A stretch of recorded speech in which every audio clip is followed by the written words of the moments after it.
The town was small enough to fold into a pocket, and old enough that every stone in the key knew the weight of 1,000 footsteps. On maps it was an unnamed comma on a blue sentence of coast, but to the people who lived there it was the whole paragraph of their days. The roofs were salted, the windows were patient, and the doors breathed in and out with a friendly creak when the weather changed. Gulls slept like folded paper in the afternoon and unfolded into pale kites at dusk. Nets dried on hooks. On Tuesdays, bread cooled on broad wooden shelves, the steam like mild morning fog. No one rushed. The clocks kept time without insisting. At the edge of this town stood the lighthouse, white as the inside of a shell. It did not loom, it simply kept company with the horizon, steady and considerate.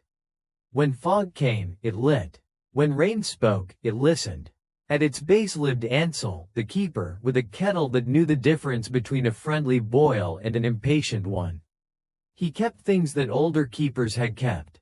A brass compass that refused to forget where north lived, a ledger with neat columns of weather and seabird sightings, and a hammer that was so used to doing its job that it did it gently.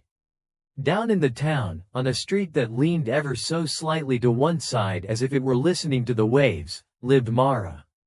She wrote letters for people who couldn't find the words and for people who had too many. She had a doorbell that chimed like laughter and a desk that carried the faint vanilla scent of old paper.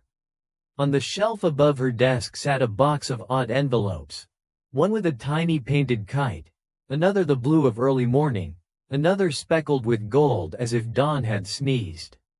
She charged very little or nothing at all, depending on how much the letter needed to be written. Mara believed the tide could hear her.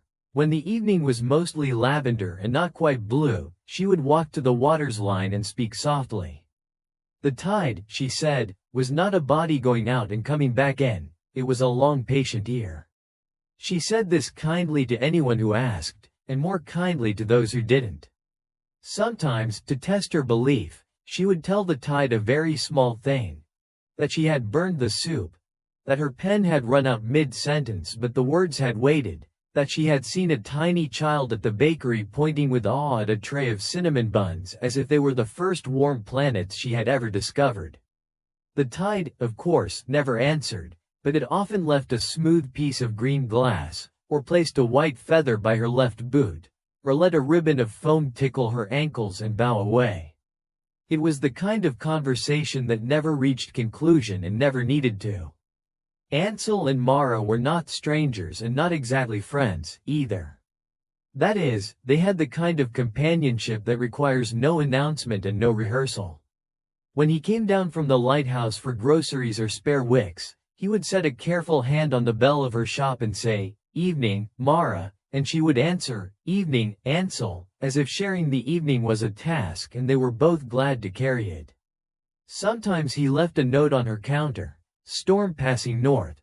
Better to brew tea early, and sometimes she left one for him, Mrs. Beatty's cat found the missing barrette. The baker sends 2 rolls for your pocket. This was not romance, which has the healthy habit of knocking and asking for a chair.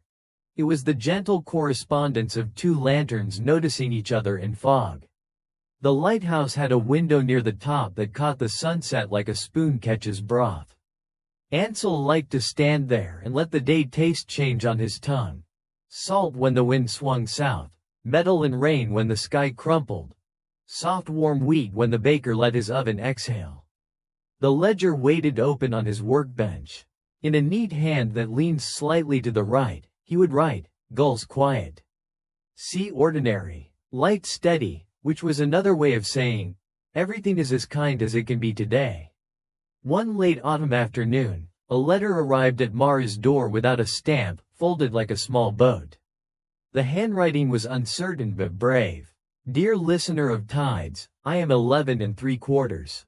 My mother says I must not add the 3/4, but it feels true. I do not sleep easily.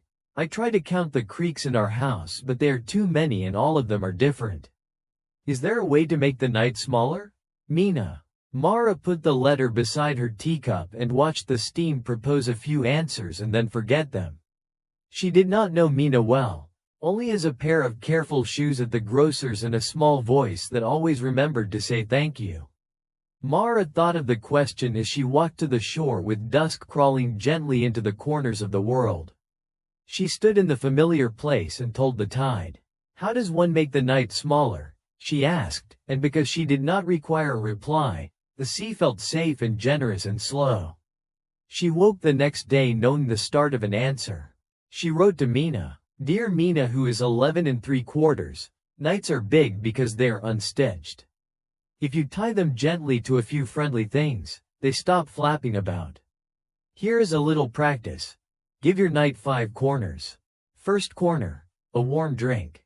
Tea that tastes like a field, or milk that tastes like a story.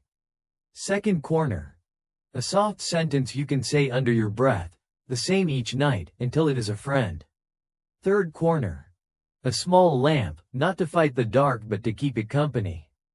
Fourth corner, a window you decide not to worry about, because outside it the moon is awake and happy to guard things. Fifth corner, a promise to yourself that you do not have to finish the whole world before sleeping. If the night is still big, write to me again. Then we will add corners until the night is a neat little shape that fits in your hands. Always, Mara." Mina's reply came folded like a small kite. "I tried your corners." The lamp listened first. The milk tasted like a story about a cow who was afraid of singing and then learned. "I slept through 1 creak, maybe 2. Mara smiled and tucked the letter beside her ledger of finished words. She wondered if words had weight and, if so, whether a quiet letter could weigh as much as a loaf of bread. That week, winds gentled themselves and drifted over the town like slow music. Ansel repaired the lighthouse stair that had learned to wobble. He polished the lens until it looked like a captured slice of sunrise. The light was scheduled to burn, as always, and he delighted in the routine. He liked set times, not because they told him what to do, but because they freed him from having to ask. In the evenings he walked the short path down the cliff, scouts of grass brushing his boots, and stood where rock greeted sand. He would not say that he listened for Mara's footsteps, but if the sea had asked him, he would have admitted it. They spoke, then, on a night when the moon had not yet arrived and dusk was a shy animal. Mara was carrying a packet of letters to the post and Ansel had a small loaf tucked in his jacket. "The tide is very polite tonight," she said. "No interruptions. Some nights," he said, "it prefers to be audience." She nodded at the lighthouse. "And you keep it from dozing." "I keep it honest," he said with a small smile. "And myself, too." They walked until their steps matched. They spoke of small things. That the baker's new apprentice was afraid of burning the crust and underbaked his courage.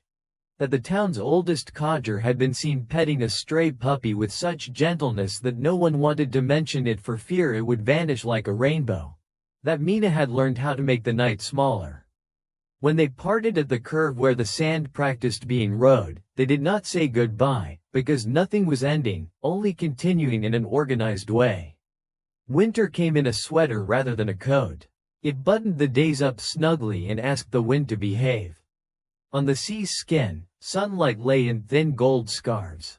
Beyond the headland, a whale traveled with the stately quiet of a library.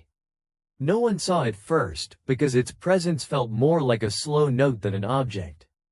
But the birds noticed and flew a wide polite circle above. The whale rose to breathe, and the exhale was like a kettle relieved to be understood. Ansel saw the plume from the lighthouse window and, in his ledger, on the line between clouds, mild, and gulls. Busy, he wrote, visitor, whale. He leaned on the sill and let the sight enter him the way warmth enters fingers. Then, because it felt respectful, he brewed tea and took 1 cup out into the cold where he could see the water better. "Good evening," he said to the whale, though it might have been morning where the whale had come from. The whale answered by not being in a hurry. When Mara learned about the whale from the notes that traveled the town, notes the size of receipts, passed from midden to midden, she brought a small composition book down to the shore and began to keep a record the way some people collect shells. The first entry read, Day 1. Whale traveling like a paragraph that refuses to end on a hard word. The second read, Day 2. The whale carried a city of light on its back, called Sun. She did not show this book to anyone, not even to Ansel, at least not yet. It was good to have a private kindness. More letters came to her shop that winter. A fisherman who had lost his taste for the sea asked for a letter to his retired brother inland, and Mara wrote it on paper the color of a fog that had just remembered it was allowed to be blue. An older woman who had always laughed loudly wanted to write quietly to her neighbor to say thank you for bringing firewood. Mara chose an envelope she had saved for such a day, soft green like the inside of a pear, and wrote a thank you that sounded like a shawl. People left with their letters held to their chests as if warmth could be transferred through paper, which perhaps it could. One night, near solstice, the town held a lantern walk. They did it every year, but every year it felt like the first time. Everyone brought something that glowed. A candle in a jar. A lamp made from an old teapot. A string of tiny bulbs like punctual stars. Children walked as if they were moving the sky along. Dogs blinked and accepted that they were part of something gentle and mysterious. Ansel lit the lighthouse as he always did, precise as a heartbeat. Then he walked down and joined the town.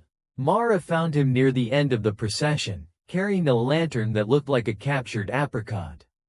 They did not need to speak about the quality of the dark. It had been well behaved all week and wanted only to be admired. They walked to the beach, where the tide was out, and set their lanterns along the line where wet met dry. The whale, still traveling, exhaled somewhere beyond the headland, an invisible punctuation.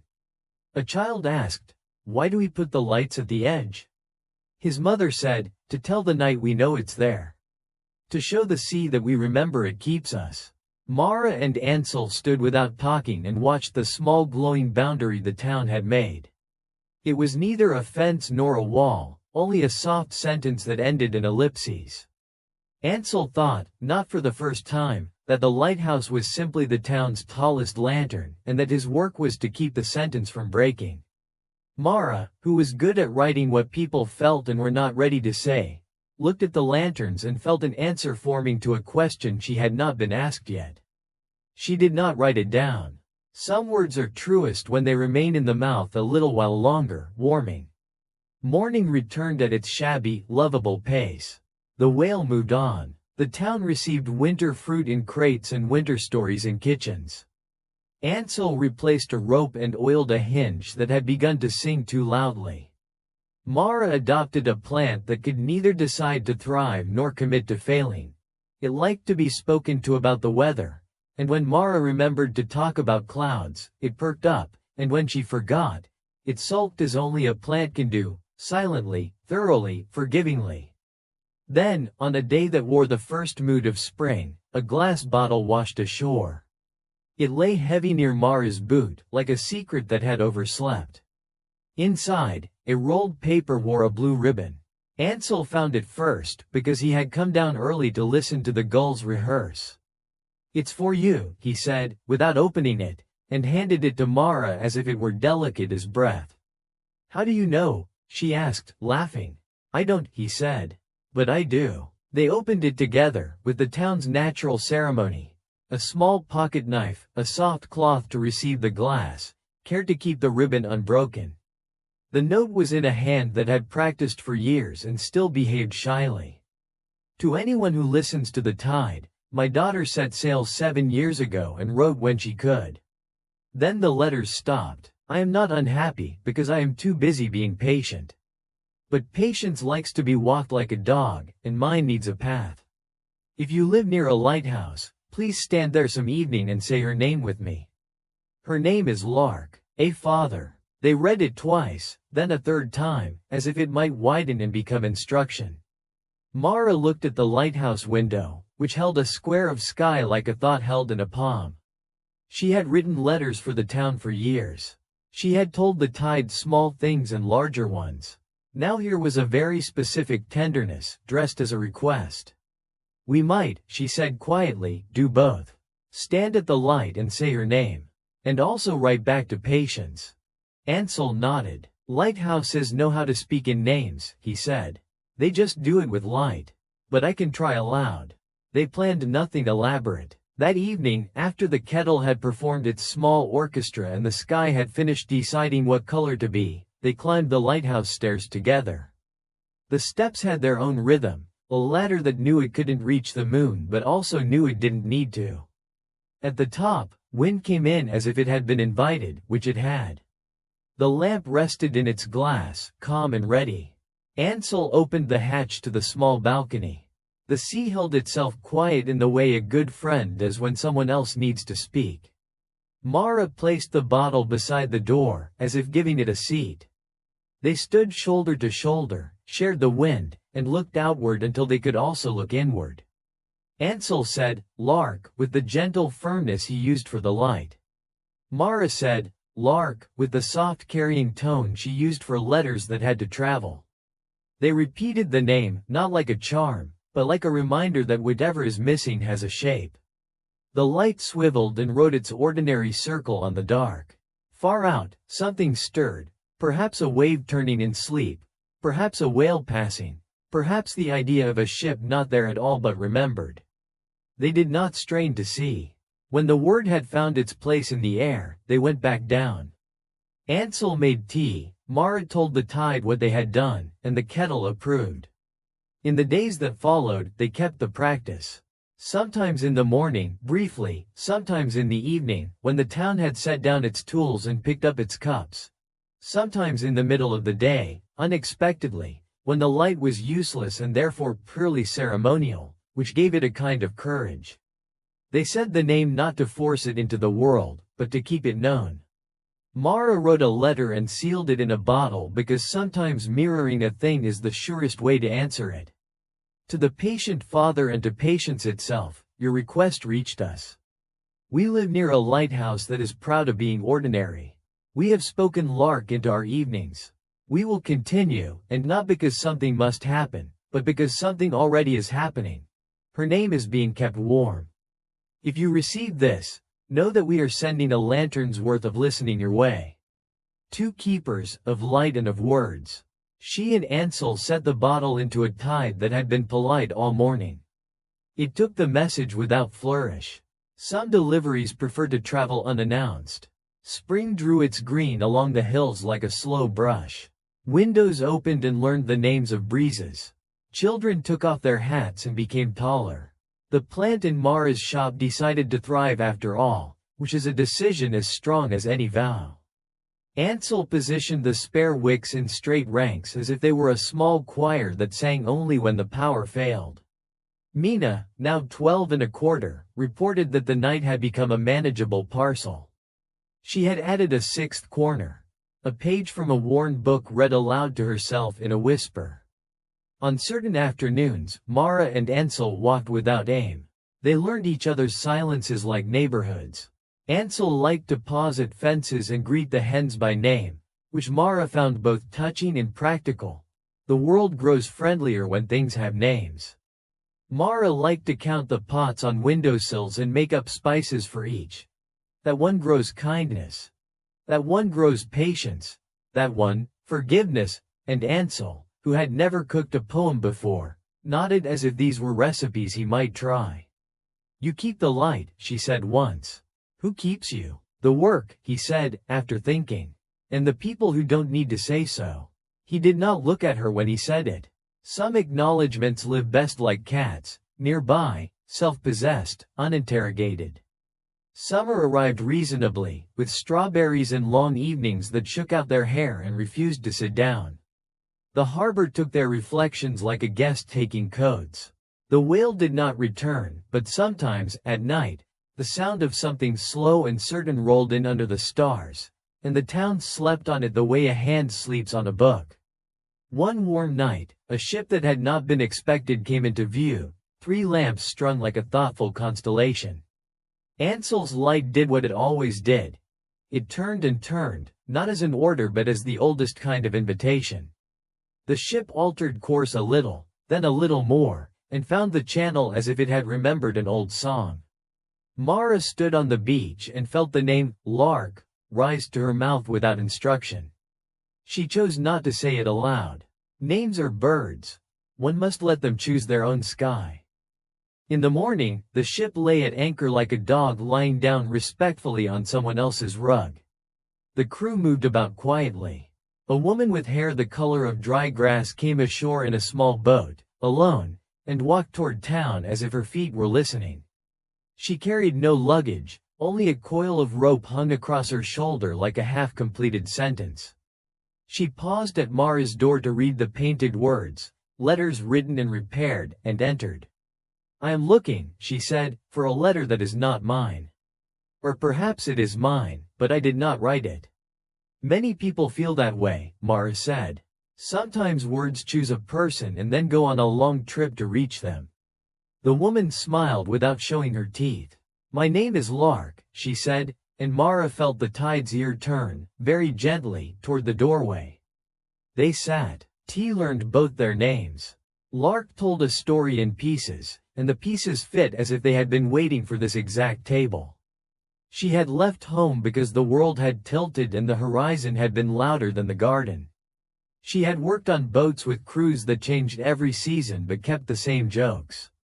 She had written to her father until the mailing places along her routes became either unreliable or kind in different ways, and then her letters had grown fewer and the routes had grown stranger.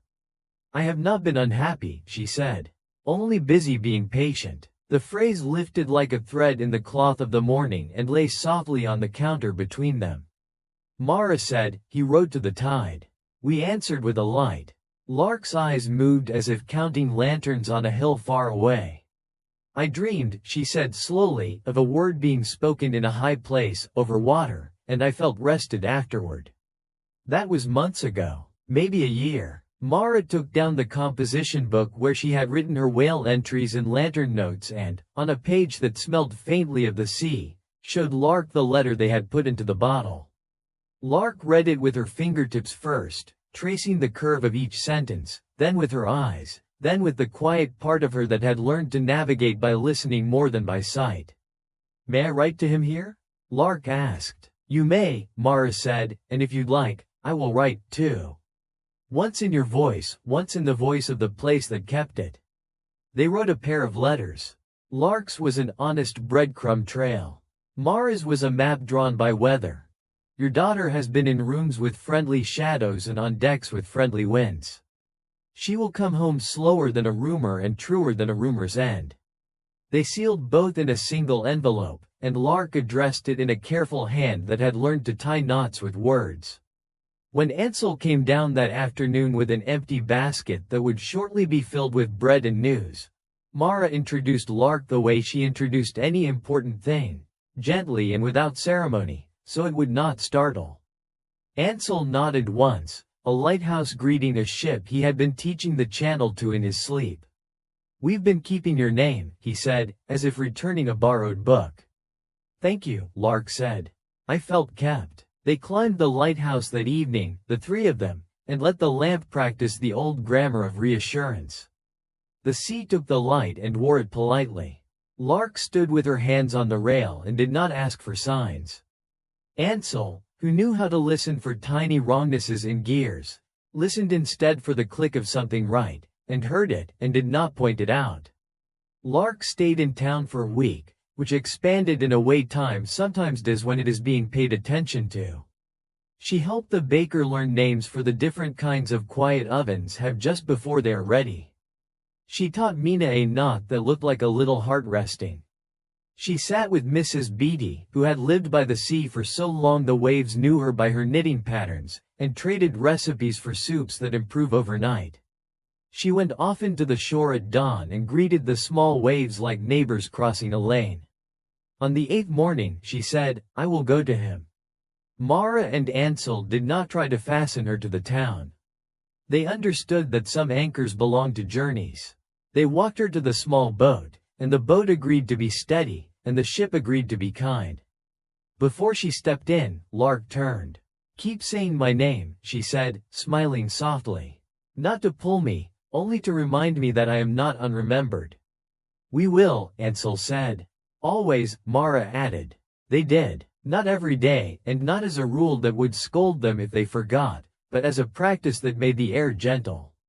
Months later, a letter arrived with a pressed sprig of a plant that only grows where inland breezes learn salt from dreams.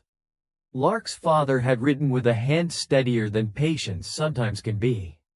She arrived at the gate as the kettle began to think about singing. She said she had slept for an entire hour while standing in a field the week before, just from hearing the memory of a light. "We are quiet here in a very busy way. Please accept a plant for your window. It likes being told the forecast." Mara and Ansel placed the sprig in a pot and reported the clouds to it twice a day.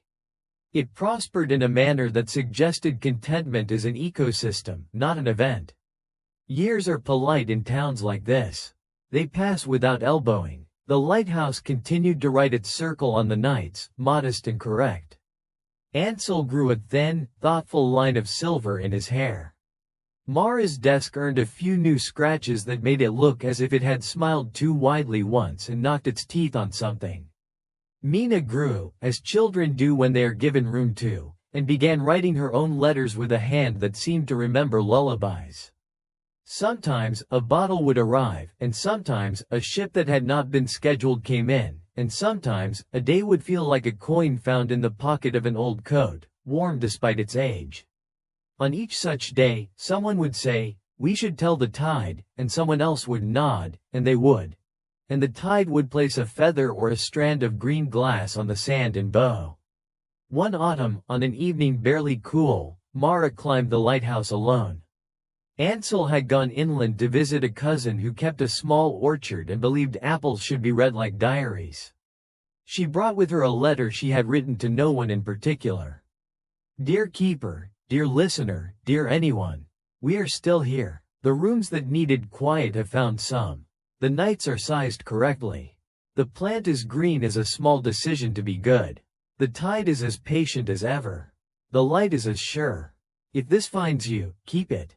If it doesn't, no matter. A kept light cannot be lost. Mara." She stood at the rail and said no names, because sometimes the whole world is a name and speaking would be redundant. She watched the light do what it did and felt the kindness of routine drape itself on her shoulders like a shawl that had always known her shape. When Ansel returned the next day, he brought apples that tasted like stories that had been practiced before being told. They ate them on the steps of the lighthouse and let the juice run happily down their wrists. "Anything while I was gone?" he asked. "Only the usual," she said. 3 letters that wanted to be written as if one person had spoken to another at a fence. A plant that needed to be told that fog counts as weather. A tide that understood. He nodded. "I like usual." "So do I," she said. "It fits." They sat until the staircase held their warmth. Day softened into whatever comes after day. The gulls tucked themselves into their evening origami. The town prepared to sleep the way a gentle dog circles once and then settles with a sigh. "Do you ever fear the dark?" Mara asked, not because she did, but because questions enjoy airing. "No," Ansel said, "but I respect it. We are colleagues. I keep light, it keeps rest. Between us, the sea remembers where to lay its hands." Mara leaned her head briefly against the rail. She thought of Lark crossing a field and sleeping in a standing hour. She thought of Mina counting creeks that now were only part of the town's lullaby. She thought of letters that were bridges and letters that were blankets and letters that were small boats. She thought of the way a simple routine can become a ceremony just by being tended with attention, and how a ceremony can become a shelter simply by being offered. "Do you think the tide truly listens?" she asked, smiling. "I think," Ansel said, "that listening is what the world does when we speak softly enough." They watched the first star rise, not in haste, not needing to be the first, simply agreeing that arrival was timely. The light turned. The sea breathed in and out, not as an obligation, but as a happy habit. There are stories that end with a bell, and stories that end with a door closing, and stories that end with a sail shrinking into the horizon, and their endings are all honest. This story ends with a night placing its palm on the town's brow and taking its temperature and finding it calm. It ends with a kettle beginning a song that will not have to finish because someone will fall asleep first. It ends with a lighthouse that does not announce itself as hero, and a tide that carries 1,000 whispered hellos lightly on its back, and a quiet street that leans a little toward the sea as if leaning is a way of loving. If you were to walk there, softly, so as not to wake the windows, you would see Mara's shop dark except for a lamp that keeps company. You would see Ansel's window high and steady. You would hear the thin thread of a gull's dream, the deeper thread of the water's sleep. And in the calm, you might try a small experiment. Say your own name once, in a voice that expects nothing. See if the night becomes smaller, the way a coat feels truer when buttoned. See if the tide answers by leaving something smooth at your feet, a piece of glass, a feather, a line of foam signing your ankles, a sense that you have been heard. Then take that sense to bed. Tie your night to 5 friendly corners. Put your name on the shelf with the others in the town's unnumbered library of kept names. Sleep as a lantern sleeps when morning has already taken over its work, content, relieved, a little proud. The sea is awake, the light is steady, the tide is listening, and you, beloved reader, are home.